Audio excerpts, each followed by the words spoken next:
La palabra hoy sembrada, hazla Cristo en mí nacer,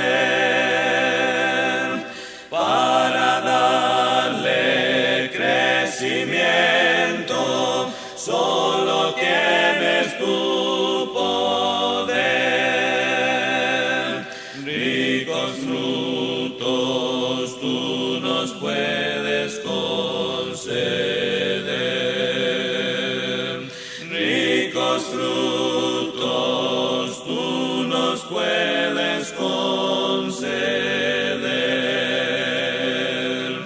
La semilla que tu siervo ha sembrado con saber, no permitas que las aves se la vengan a comer. Que Dios te bendiga, te saluda tu hermano y servidor José Cabello, en esta ocasión para darte la bienvenida al curso Panorama del Nuevo Testamento, curso impartido por nuestro hermano Tony Sepúlveda. Ya vamos avanzando en este curso y a casi punto de terminar. En esta ocasión estaremos viendo la clase número 23 y la clase número 24. La clase 23 estudia el libro de Santiago panorámicamente, un libro con muchas enseñanzas en cuanto a la sabiduría, en cuanto al pecado, en cuanto a la lengua, el dominio de la lengua, en cuanto a la fe sin obras que es muerta. Este libro es muy importante de estudiar para todos nosotros. Después estaremos estudiando la primera carta del apóstol Pedro. Estoy seguro que tendremos grandes lecciones impartidas por nuestro hermano Tony Sepúlveda. Que Dios les bendiga. Hasta la próxima.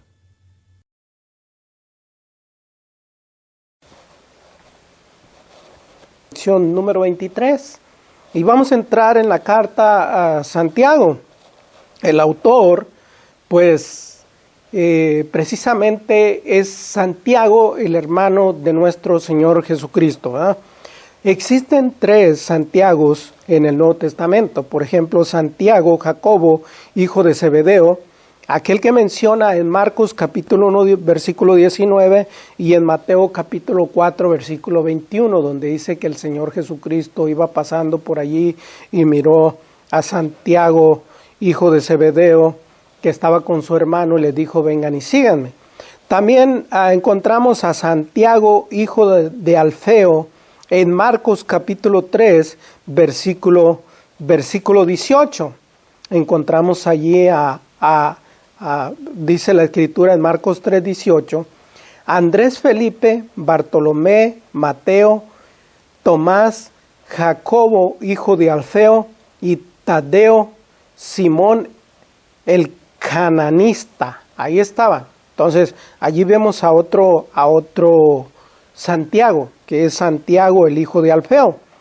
Pero más adelante encontramos otro Santiago, que es el hermano de nuestro Señor Jesucristo, por ejemplo en Marcos capítulo 6, versículo 3, y se cree que es el escritor de esta carta. Dice en Marcos capítulo 6, versículo 3, ¿no es este el carpintero, hijo de María, hermano de Jacob, de José, de Judas y de Simón? ¿No están también aquí con nosotros sus hermanas? Y se escandalizaban de él. Entonces, allí vemos, ¿verdad? A otro Santiago. Tres Santiagos. Uno, Santiago Jacobo, hijo de Alfeo. Otro Santiago Jacobo, hijo de Zebedeo. Y otro Santiago Jacobo, el hermano del Señor Jesús. Sabemos que los hermanos del Señor Jesús no creían en Él hasta después de la resurrección. Usted lo puede encontrar en Juan capítulo 7, versículos 2 al 9, ¿verdad? Cuando estaba cerca de la fiesta, que le dijeron sus hermanos: sal para allá. Y le dijo: pues no, todavía no es mi hora. Porque dice ahí la escritura, porque ni aún sus hermanos creían en Él. Entonces para ese tiempo ellos no creían en Él. Este Santiago del que hablamos tenía un puesto muy importante de liderazgo en la iglesia de Jerusalén. Y este Santiago pues es el hermano del Señor Jesús. En Hechos capítulo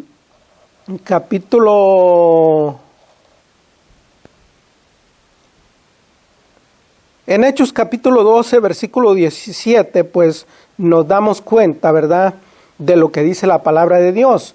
Dice, pero Herodes, haciéndole con mano señal de que callasen, les contó cómo el Señor había sacado de la cárcel y le dijo, haced saber esto a Jacobo y a los hermanos, y salió y se fue a otro lugar.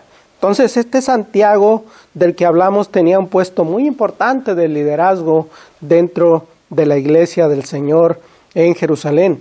Y pues lo vemos también allá en el Hechos capítulo 15, versículos 13 al 21, donde dice, cuando ellos callaron, Jacobo respondió diciendo, varones hermanos, oídme.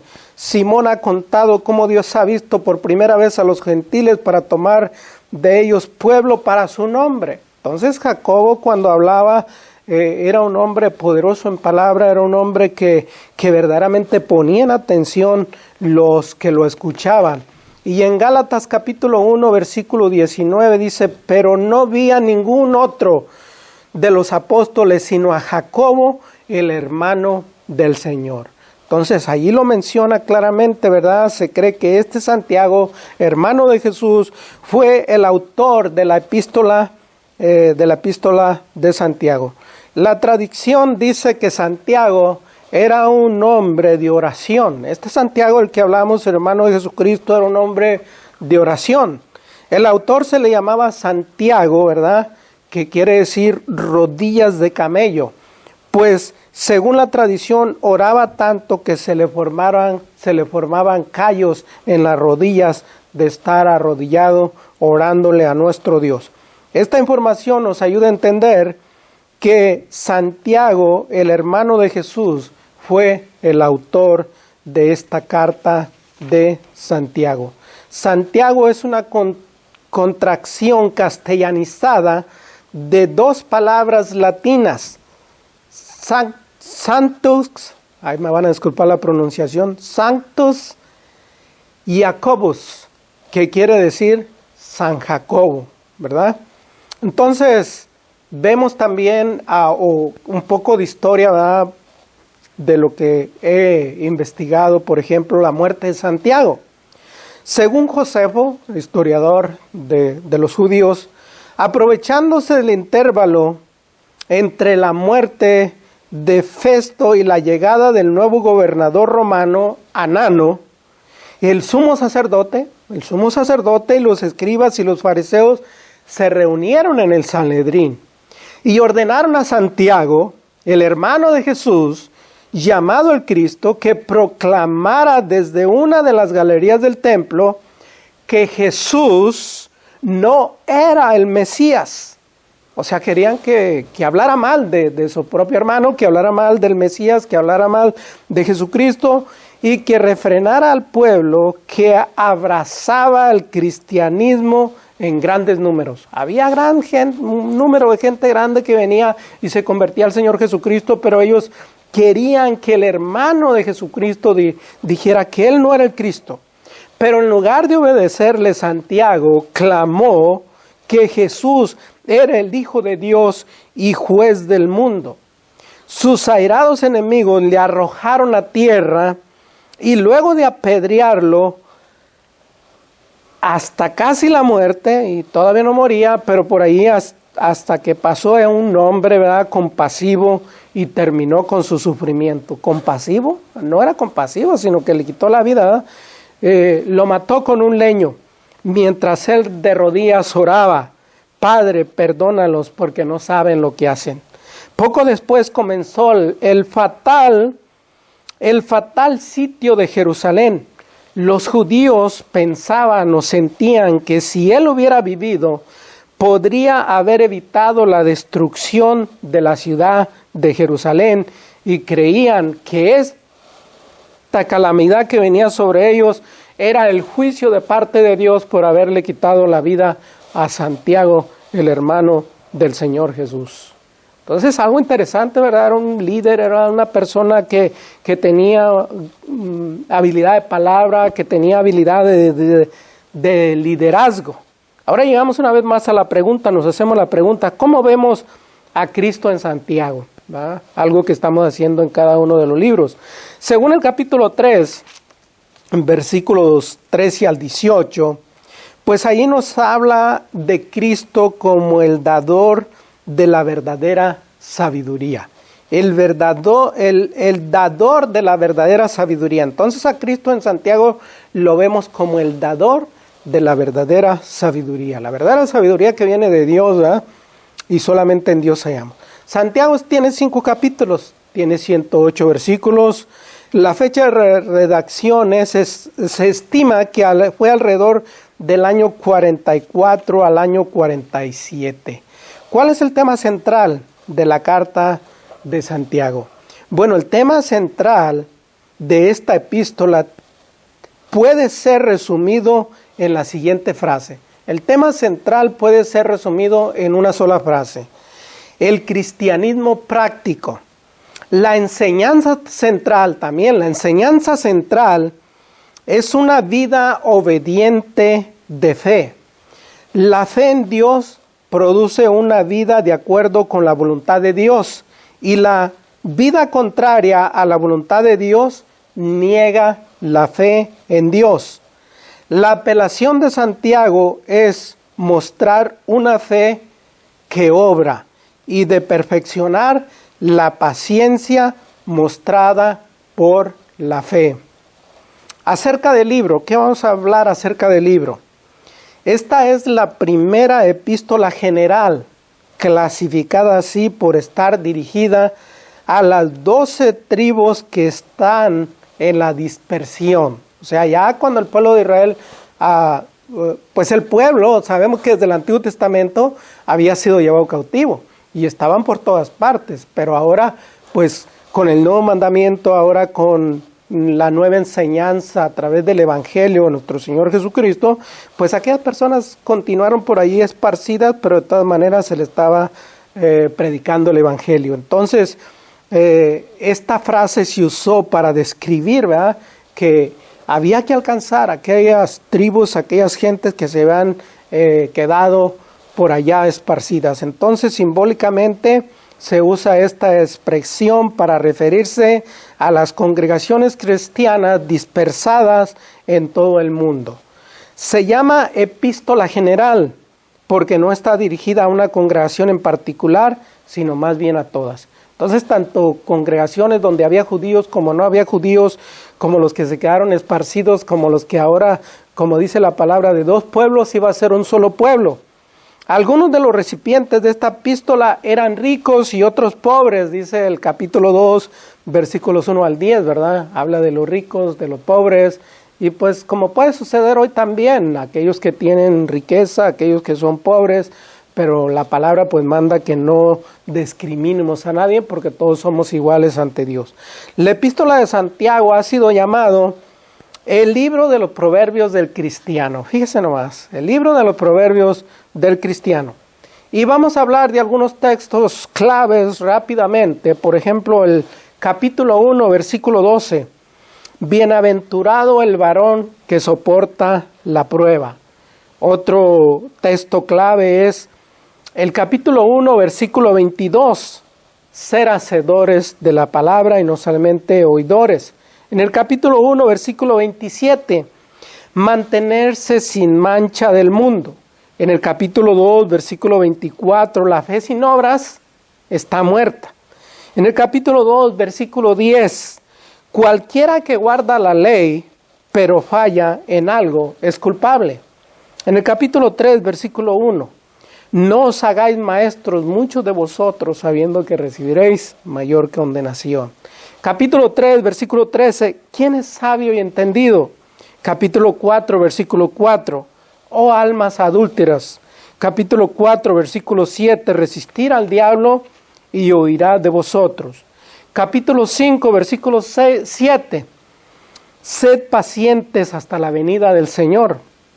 Capítulo 5, versículo 19 al 20, el que hace volver al pecador de su error, recibirá gran recompensa, ¿verdad? Entonces son algunas frases claves. El capítulo clave, Pues es el capítulo 2, porque nos habla de la fe y de las obras que van acompañadas, ¿verdad? Claramente no está hablando de las obras del Antiguo Testamento, sino está hablando de los mandamientos, está hablando del llamado que hizo nuestro Señor Jesucristo cuando se levantó de entre los muertos, que dijo: toda potestad me es dada en los cielos y en la tierra, por tanto, ir y de hacer discípulos a todas las naciones. De ese tipo de obras habla para nosotros los cristianos, de que debemos hablar de Dios, de que debemos predicar el Evangelio, de que debemos ayudarnos unos a otros. Esas obras, esas cosas son necesarias porque Dios así lo hizo, nosotros somos sus hijos, vamos a mostrarle al mundo que somos sus hijos, haciendo ese tipo de obras. Frases claves, por ejemplo, en el capítulo 1, versículo 22, encontramos una frase que es: hacedores de la palabra. Otra frase clave en el capítulo 2, la fe sin obras es muerta.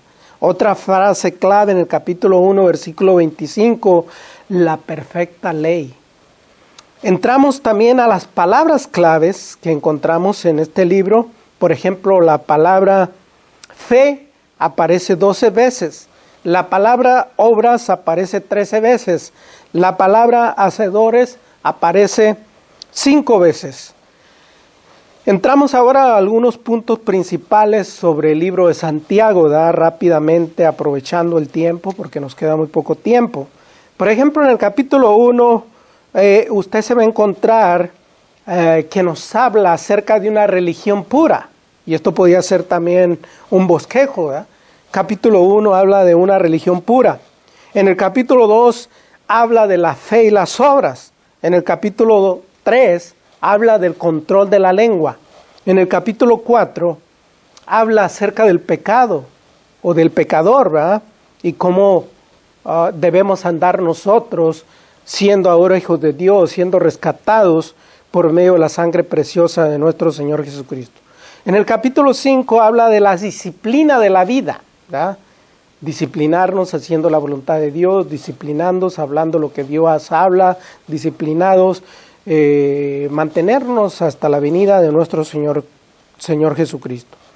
Los temas principales en el libro de Santiago, pues puede ser, por ejemplo, la prueba de la tentación, en el capítulo 1, versículos 2 hasta el 18.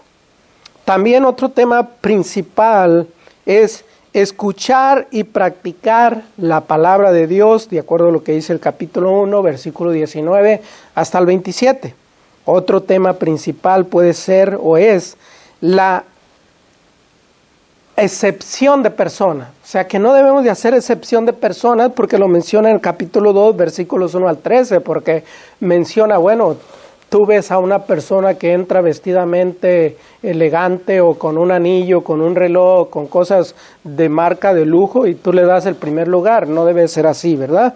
Entonces no debe haber excepción de personas. Otro tema principal es la fe y las obras, según el capítulo 2, versículo 14 hasta el 26. Otro tema principal, el uso de la lengua. En el capítulo 3, versículos 1 al 12, cómo nosotros vamos a poder glorificar el nombre de Dios, pero luego maldecir al hermano. No puede salir de una misma fuente agua dulce y agua salada, hablando de palabras malas y palabras buenas. Tenemos que domar nuestra lengua y hablar palabras de la sabiduría de Dios. Otro tema principal es la verdadera y la falsa sabiduría, en el capítulo 3, versículos 13 al 18. Otro tema principal, las marcas de un mundano, en el capítulo 4, versículos 1 al 12. Otro tema principal es dependiendo de Dios, en el capítulo 4, versículos 13 al 17. Otro tema principal, la opresión y el juicio, capítulo 5, versículos 1 al 6. Y otro tema principal, la paciencia y la oración, capítulo 5, versículos 7 al 20. Y podemos distinguir en este libro algunas marcas de una religión verdadera. Aquella persona que verdaderamente ama a Dios, por ejemplo, como número 1, podemos decir que el que ama a Dios incluye gozo y paciencia aún a través de las tribulaciones, y usted se lo encuentra en el capítulo 1, versículos 2 al 4. En el capítulo 1, versículos 5 al 8, también encontramos una fe inalterable. O sea que no vamos a creer en Dios por nuestras propias acciones, pensamientos, sino por medio de la palabra de Dios. También en el capítulo 1, versículos 9 al 11, una aceptación de la situación de la persona en su vida, ¿verdad? En el capítulo 1, versículos 12 al 15, vencer las tentaciones. El poder nos lo da Dios. En el capítulo 1, versículo 16 al 18, reconocer de dónde vienen las bendiciones divinas, que vienen de Dios claramente. En el capítulo 1, versículo 19 al 20, oír y hablar espiritualmente. En el capítulo 1, versículo 21, desechar lo malo y recibir la verdad con mansedumbre. En el capítulo 1, versículo 22, practicar la verdad. En el capítulo 1, versículo 26 y 27, ayudar a los necesitados a mantenerse limpios de contaminación. En el capítulo 2, versículo 18 al 26, buenas obras como una demostración de fe. En el capítulo 3, versículo 17 al 18, respeto para la sabiduría celestial. Entonces, estas son algunas marcas de la religión verdadera, de los hijos de Dios que van a poner en práctica. Pero también encontramos algunas marcas de la religión falsa, de aquellos que hablan falsamente. Por ejemplo, hablamos de negligencia o olvido de la palabra de Dios. La dejan a un lado, no la ponen en práctica, no la obedecen. Y usted lo puede encontrar en el capítulo 1, versículo 22 al 24.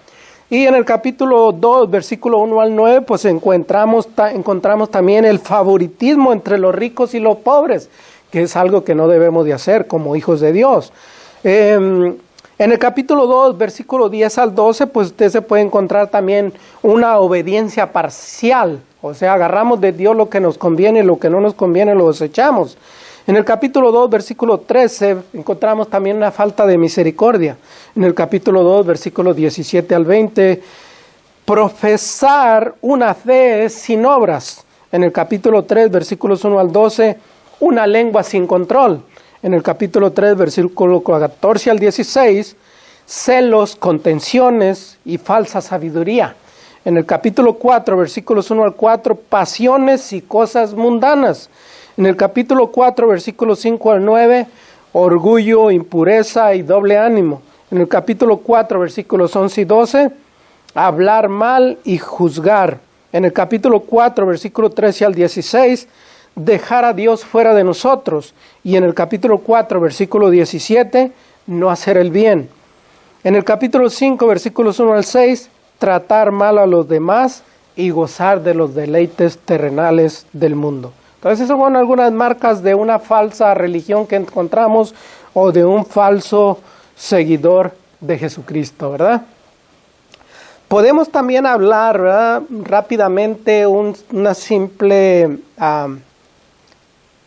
pensamiento, ¿verdad? No vamos a entrar detallosamente en esto porque llevaríamos mucho tiempo y el tiempo se nos está terminando. Porque algunos atacan la Biblia y creen que Santiago y Pablo se contradicen entre sí en su oposición, en su posición concerniente a la fe y las obras. Por ejemplo, Pablo escribió, concluimos pues que el hombre es justificado. Pablo escribió, concluimos pues que el hombre es justificado por la fe sin las obras de la ley. Usted lo puede encontrar en Romanos capítulo 3, versículo 28 y Gálatas capítulo 2, versículo 16. Pero Pablo tiene en mente una fe obediente y nunca una fe solamente, de acuerdo a lo que usted encontrará en Romanos capítulo 1, versículo 5 y en el capítulo 16, versículo 26. Cuando Pablo se refiere a la ley, se está refiriendo a la ley de Moisés, la cual Cristo abolió en su muerte en la cruz, según Efesios 2:15 y Colosenses 2:14. Nadie puede ser justificado por medio de la ley mosaica del Antiguo Testamento, según Gálatas 2:16.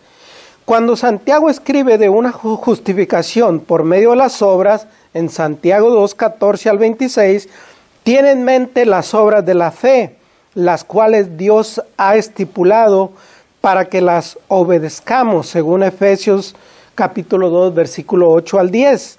Y nos enseña que las obedezcamos por medio del Evangelio, lo que dice Romanos 1, 16 y 17 y Romanos 10, 17. Así que no existe una contradicción entre Santiago y Pablo, sino una perfecta armonía, ¿verdad? Porque no debemos de practicar las obras del Antiguo Testamento, pero debemos obedecer la palabra o los mandamientos que nos deja Cristo en el Nuevo Testamento. Vamos a hablar de algunas 2, 3 lecciones prácticas porque el tiempo se nos acabó. Tenemos muchísimas lecciones prácticas, pero vamos a hablar de algunas 2, 3 nada más. Por ejemplo, en el capítulo 1, versículo 2, aprendemos que el cristiano debe de gozarse en las pruebas. En el capítulo 2, versículos 14, aprendemos que la verdadera fe es aquella que va acompañada de obras. En el capítulo 3, versículos 1 al 12, aprendemos que el cristiano debe de prestar mucha atención al uso de su lengua. En el capítulo 4, versículo 1, aprendemos que los pleitos y las guerras no provienen de Dios, sino provienen de nuestras pasiones internas. En el capítulo 5, versículo 13, aprendemos que el cristiano debe de estar siempre gozoso y alabar el nombre de nuestro Dios. Y diríamos una más para terminar. El cristiano que asiste a otros a volver al camino del Señor salva de muerte las almas de aquellos que están perdidos. Lo aprendemos en el capítulo 5, versículo 19 al 20. Así que, hermanos, con esto terminamos nuestra lección número 23. Le damos gracias a Dios y que la gloria y la honra sean para nuestro gran y poderoso Dios. Que Dios me los bendiga grandemente y nos veremos pronto en nuestra próxima lección.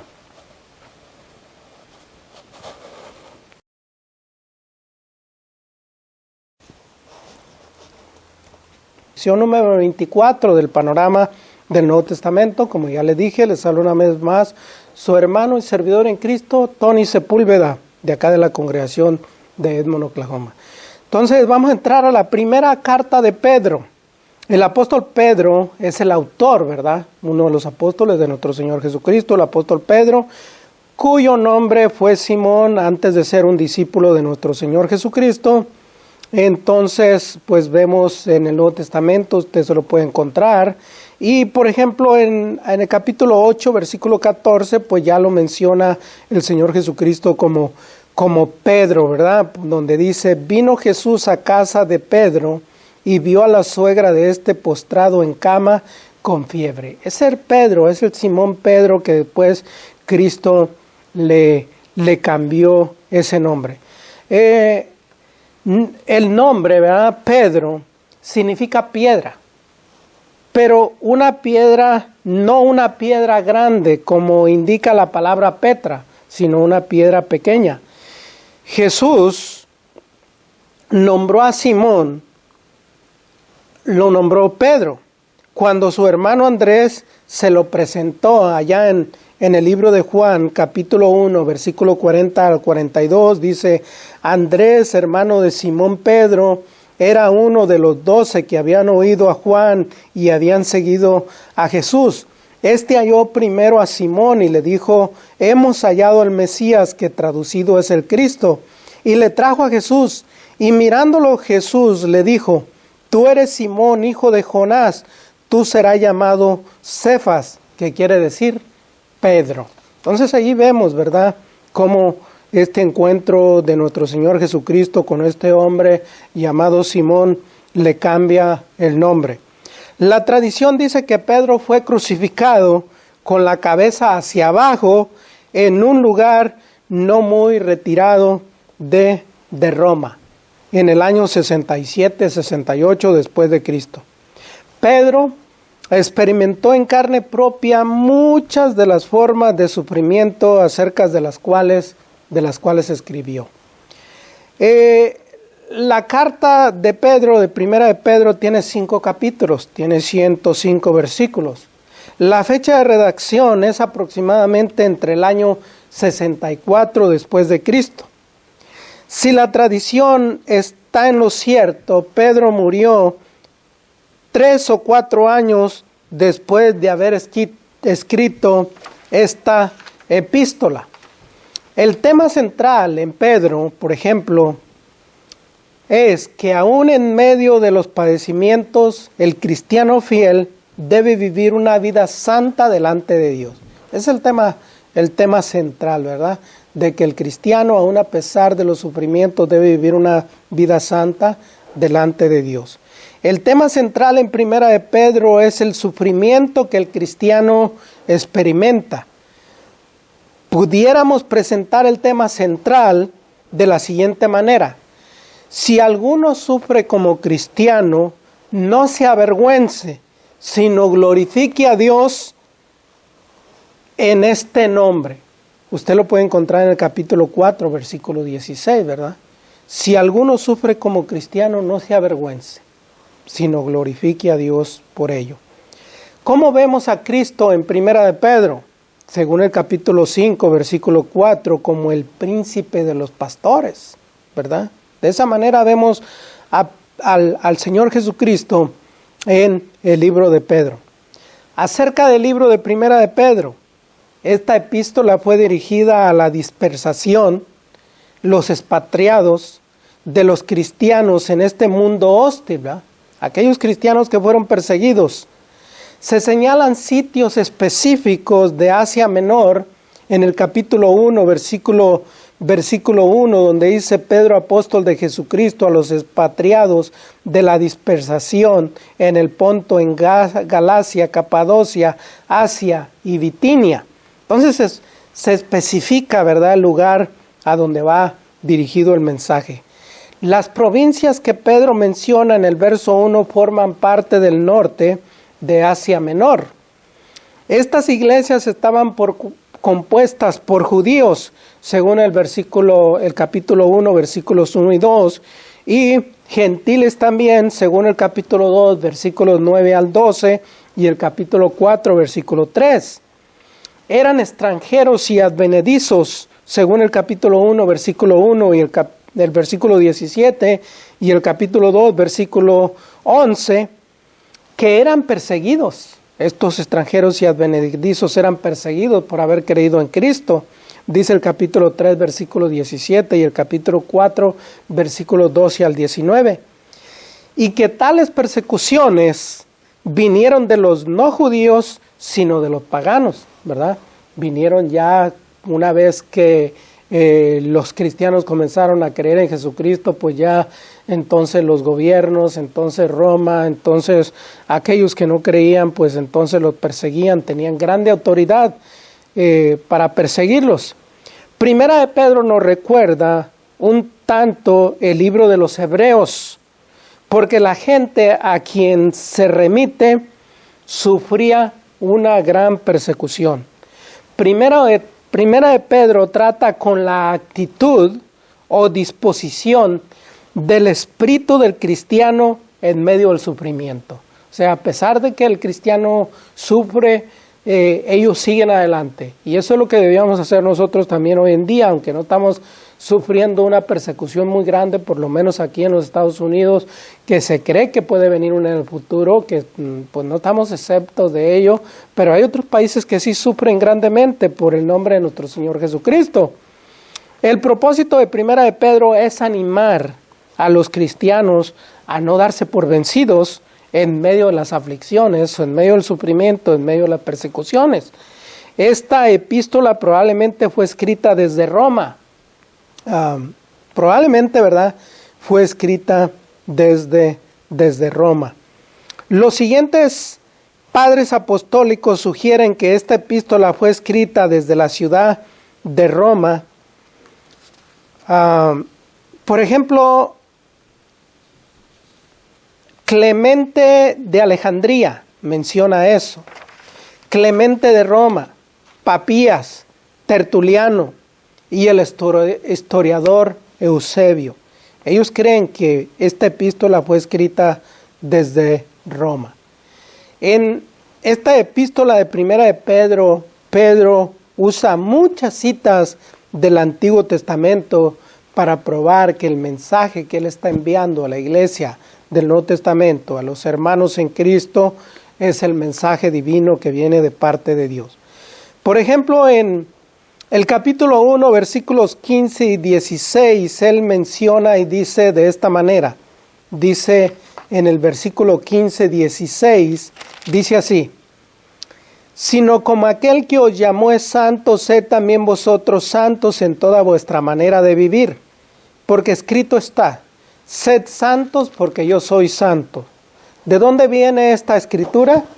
Esta escritura viene del Antiguo Testamento, del libro de Levíticos, capítulo 11, versículo 44, dice, porque yo soy Jehová vuestro Dios, vosotros por tanto os santificaréis y seréis santos, porque yo soy santo, así que no contaminéis vuestras personas con ningún animal que os arrastre sobre la tierra. Sed santos porque yo soy santo, dice nuestro Dios. Entonces encontramos esta frase que hace mención el apóstol Pedro a los hermanos que están esparcidos, ¿verdad? Con esto prueba que es mensaje que viene directamente de Dios. Otra frase del Antiguo Testamento que usa es extranjeros y peregrinos. En el capítulo 1, versículo 17, dice ahí el apóstol Pedro, en el capítulo 1, versículo 17, si invocáis por Padre a aquel que sin excepción de personas juzga según la obra de cada uno, conducíos en temor todo el tiempo de vuestra peregrinación. Entonces son extranjeros, son peregrinos, somos extranjeros, somos peregrinos. Y estas palabras pues vienen del libro de Levíticos, capítulo 25, versículo 26. La tierra no se venderá a perpetuidad, porque la tierra mía es, pues vosotros forasteros y extranjeros sois para conmigo. Encontramos esta misma frase allá en el Salmo 39, versículo 12. Oye mi oración, oh Jehová, y escucha mi clamor, no calles ante mis lágrimas, porque forastero soy para ti, y advenedizo como todos mis padres. Entonces nosotros también somos extranjeros, forasteros, peregrinos, según lo que nos enseña la palabra de nuestro Dios. Real sacerdocio, usa también esta palabra que viene del Antiguo Testamento, en el capítulo 2, versículo 5, donde dice así la palabra de nuestro Dios, en el capítulo 2, versículo 5. Vosotros también como piedras vivas, ser edificados como casa espiritual y sacerdocio santo para ofrecer sacrificios espirituales aceptables a Dios por medio de Jesucristo. Sabemos que en el Antiguo Testamento habría los sacerdotes que venían de la descendencia de Aarón, pero nosotros todos hoy, por medio de la obediencia a nuestro Señor Jesucristo, somos sacerdotes, ¿verdad? Entonces dice, somos un real sacerdocio, algo que ya estaba profetizado en el libro de Isaías, capítulo 61, versículo 6. Vosotros seréis llamados sacerdotes de Jehová, ministros de nuestro Dios seréis llamados, y comeréis las riquezas de las naciones, y con su gloria seréis sublimes. Y luego en el Isaías 66, 21, y tomará también de ellos para sacerdotes y levitas, dice Jehová. En el Salmo 39, 1 y 2, me estoy equivocando. Nada más Isaías 66, 21. Pero ya pasamos a la siguiente frase del Antiguo Testamento, o cita del Antiguo Testamento. La piedra escogida, ¿verdad? Nosotros somos piedras escogidas, según el capítulo 2, versículo 5, habla de nosotros como piedras vivas.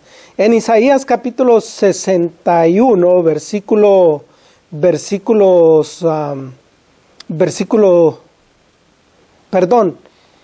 Isaías 28, 16, En Isaías 28:16 dice: por tanto, Jehová el Señor dice así: he aquí que yo he puesto en Sión por fundamento una piedra, piedra probada, angular, preciosa, de cimiento estable.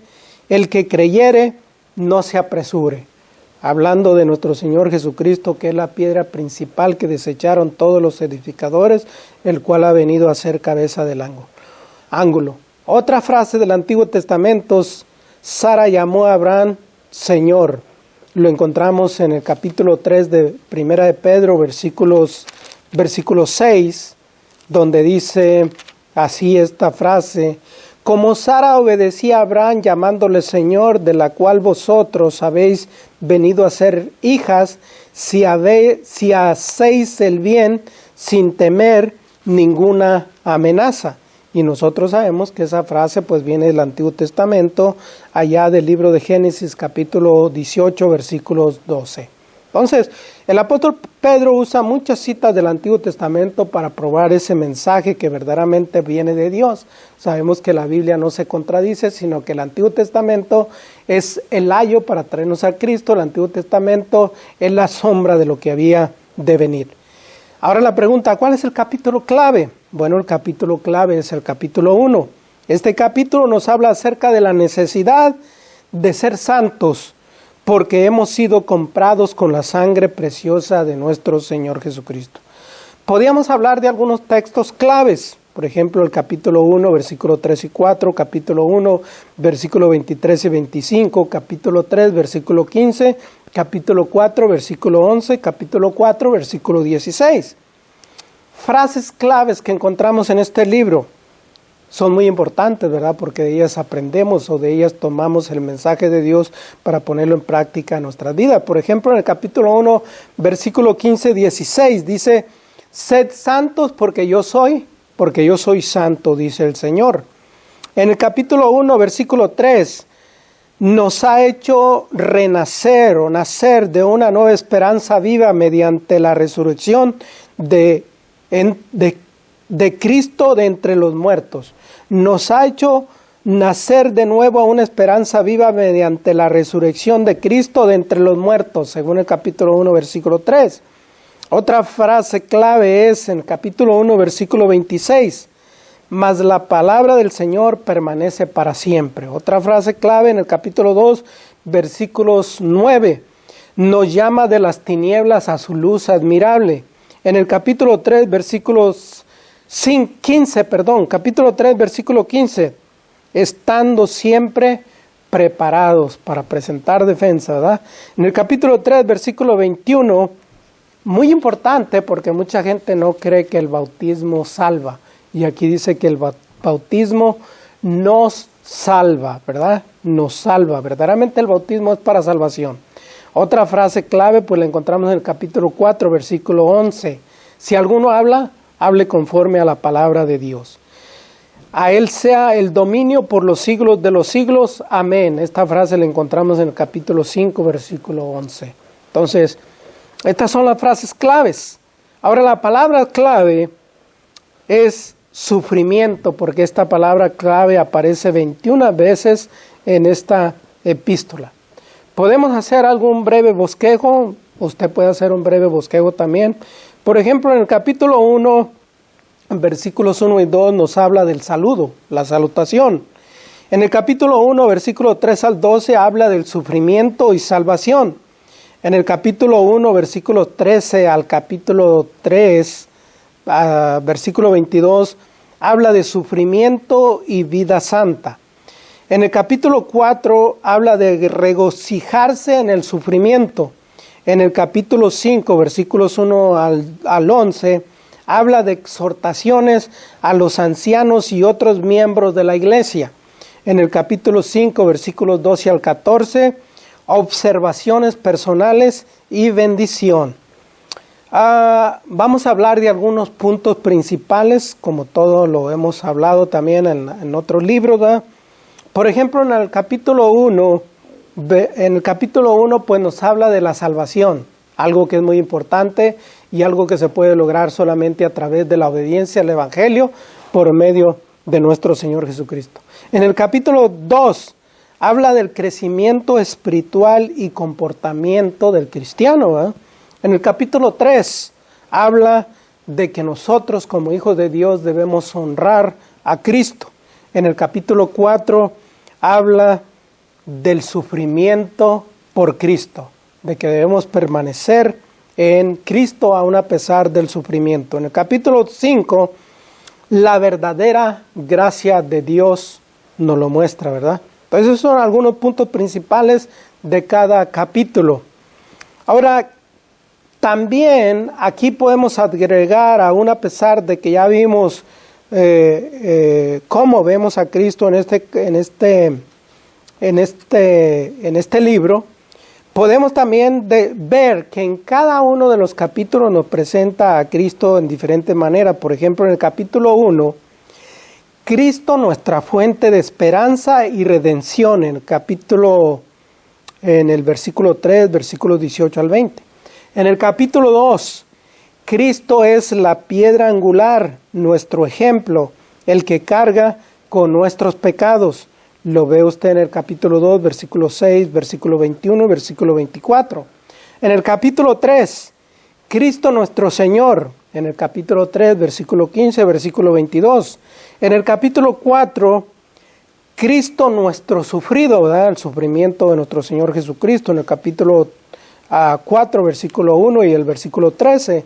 Y por último, en el capítulo 5 nos presenta a Cristo como nuestro príncipe, como el príncipe de los pastores.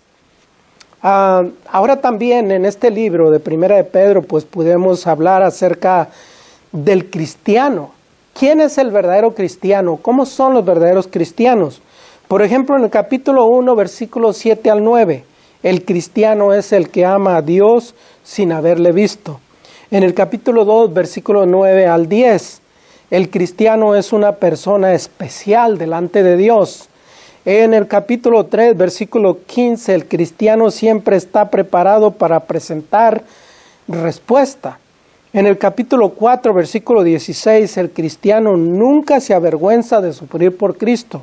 En el capítulo 5, versículo 8, el cristiano resiste a sus enemigos por medio de la fe que tiene en nuestro Señor Jesucristo. Verdaderamente son grandes enseñanzas, verdaderamente esto nos motiva, nos da fuerza para poder seguir adelante en la obra de nuestro Dios, aun a pesar de las persecuciones o oposiciones que tengamos. Por último, vamos a entrar a nuestras lecciones prácticas que podemos aprender de este libro, porque siempre hay mucha gran enseñanza en cada uno de los libros. Por ejemplo, en el capítulo 1, versículos 3 y 4 y el versículo 23, hemos nacido de nuevo para una esperanza viva, ¿verdad? Nacimos de nuevo, tenemos una esperanza viva en Dios. Un día llegaremos delante de la presencia de nuestro Dios en los cielos. Otra lección práctica que aprendemos la encontramos en el capítulo 1, versículos 8 y 9. No necesitamos imágenes para amar a Dios o para adorar a Dios, ¿verdad? En el capítulo 1, versículo 15-16, aprendemos que necesitamos ser santos porque Dios es santo. Debemos de cuidar de nuestra vida en Cristo, ¿verdad? De nuestras acciones y nuestras prácticas.